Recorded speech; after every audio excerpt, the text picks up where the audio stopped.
I've been using these top-down thermal infrared cameras to figure out where the heat goes with different types of space heaters.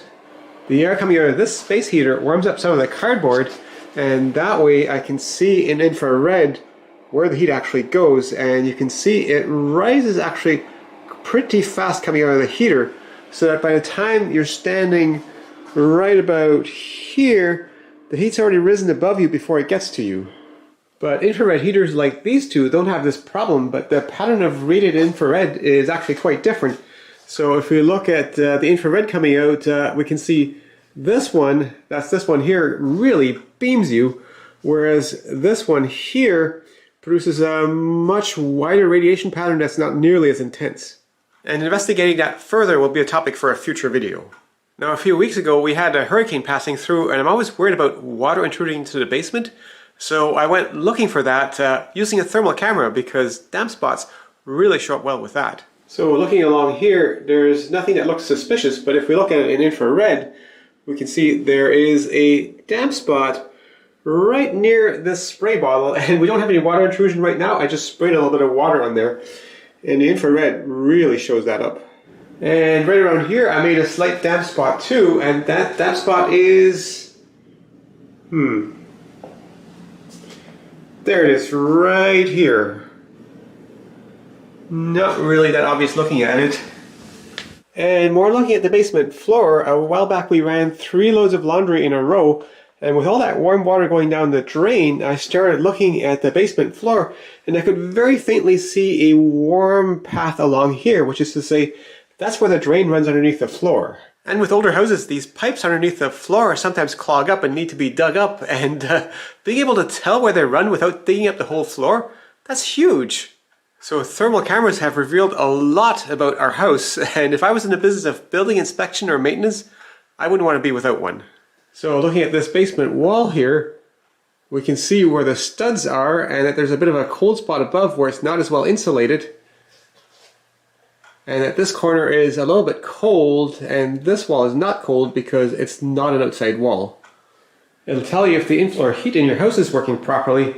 So for instance, here we can see the in-floor heating, and we can tell right here they're perhaps a little bit sloppy, letting the wires get too close to each other. And if I had to drill a hole in this floor, I'd know where to do it without hitting a wire.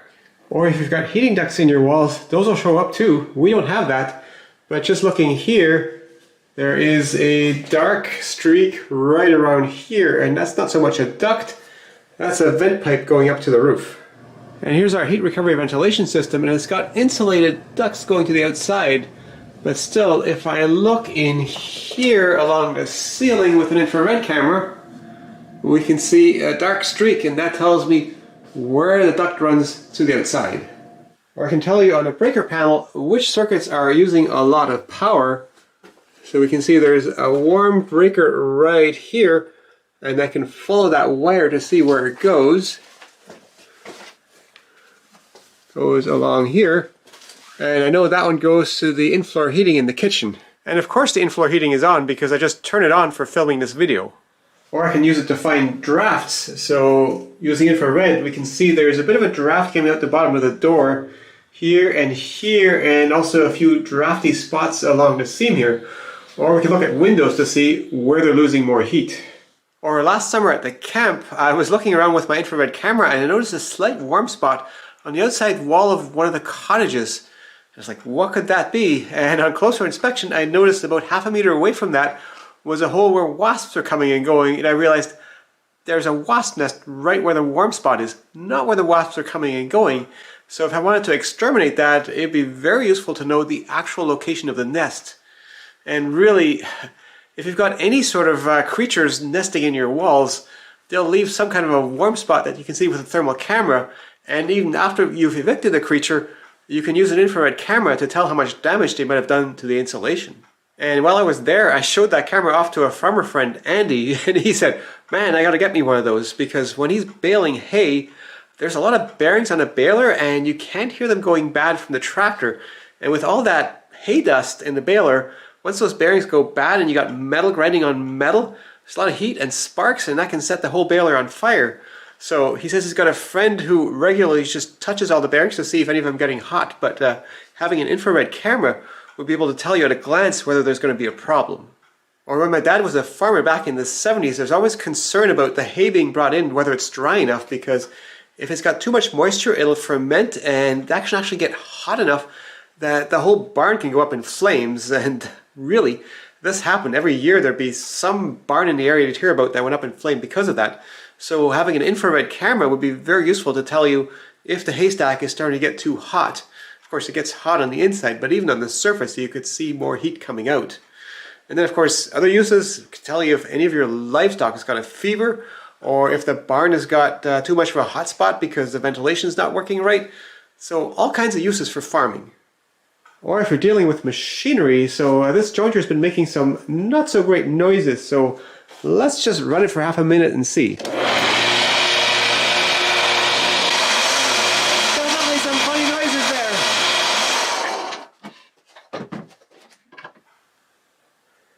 So we can see the bearings on either side of the cutter head are getting warm, but that's kind of expected. They're both the same, so they're probably okay.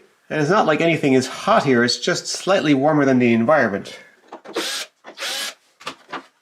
So looking at this here, the belt of course is a bit warm, so is the pulley, but this bearing right here, that one is really quite warm. Well, actually it doesn't really feel warm, but it's warmer than the rest of it because it's only been running a little bit. And that bearing definitely sounds a bit rough, so that's the problem. And that bearing really is just there to keep that belt from flapping too much, so I'm not too worried about if this one goes. Now, bandsaws run pretty cool, so this has been running for a couple of minutes. And looking at infrared, we see the guide bearing down here is warm. The blade hardly detectable. But when I'm cutting something, that sawdust is pretty warm, and the blade gets warm too.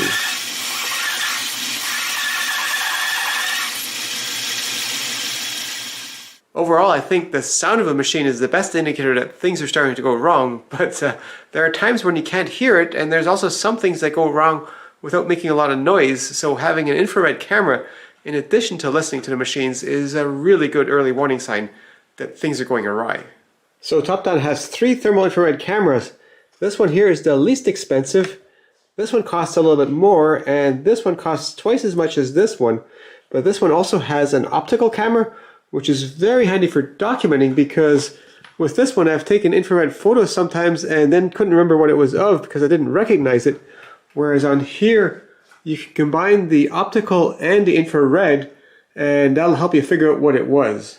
Whereas for just checking things out, this gun style is the handiest, and the trigger on here is also for taking pictures. But in this video I've mostly been using this one because it's got the big screen, and I made a little grip that screws onto the tripod mount so I can hold it well with my left hand and not risk dropping it. Of course, this one also has a big screen because it just borrows it from your phone. And this one comes up the quickest from cold because it doesn't need to boot an operating system, it just uses your phones.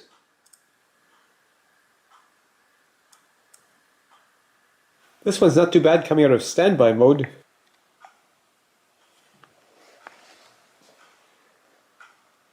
And this one actually runs Linux, which is pretty cool, but it means you have to wait for it to boot. So from pushing the first button to being able to use it is 30 seconds on it. And there's actually a Black Friday sale on for these right now, so for more details on that, see here. And for links and updates, please see the video description.